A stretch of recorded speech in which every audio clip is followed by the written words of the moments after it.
For several years, Frank Roberson and his family lived with tap water they couldn't be sure was safe. Well, they say you're not supposed to shower with it. You're not supposed to use it for any reason, but you no other choice. You have to take a shower. They definitely didn't take any chances drinking the stuff.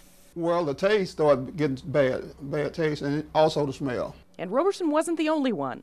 Smelled funny. It had a foul odor to it, and the coloration didn't look like water. In fact, the Texas Department of Environmental Quality did find contamination, but only after David Hudson had the groundwater tested by a private lab, prompting state regulators to conduct some tests of their own, finding petroleum hydrocarbons, barium, lead, arsenic, cadmium, mercury, fecal coliform, and E. coli, among other things. That contamination was traced to this drilling waste disposal well site, operated most recently by Basic Energy. It was shut down in 2005. You can see here that a lot of the oil contaminants, the THCs, which is total hydrocarbons from oil and gas drilling, the BTEX family, all of the contaminants related to oil and gas drilling is still in the ground, which is harmful to human health, that causes cancer, high blood pressure area, causes breathing problems. State inspection photos from 2004 show the site strewn with junk, oily sludge, and degraded tanks. In 2000, the Railroad Commission fined a Louisiana company $27,000 for illegally dumping chemical waste down the well. After that, state officials recommended residents avoid using water for any domestic purpose, like bathing, cooking, or washing clothes.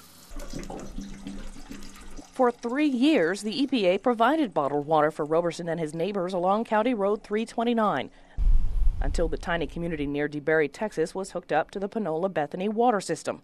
That was just a couple of months ago. Still, state regulators never blamed the well's operator for harming its neighbors' water. Being there's been more than one company in here, you cannot pinpoint one, because when you say it was you, it was the company before me. It was the company before me.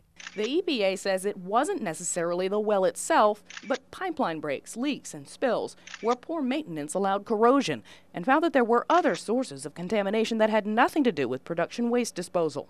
Out of sight, out of mind, per se. But Hudson is determined not to let it go, filing suit against the Railroad Commission for not informing the community about the problems.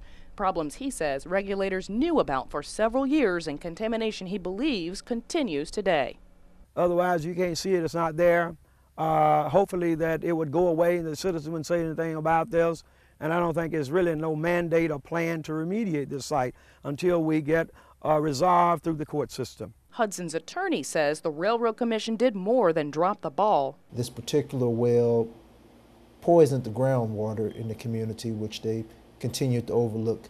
So the two things we're alleging, that they allowed this to happen in a predominantly African-American community, and two, what happened drastically decreased the value of these people's property. In the meantime, David Hudson's watching what happens with the Haynesville Shale as drilling operations ramp up, creating more waste.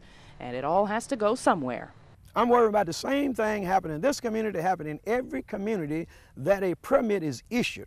In East Texas, Carolyn Roy, KSLA News 12.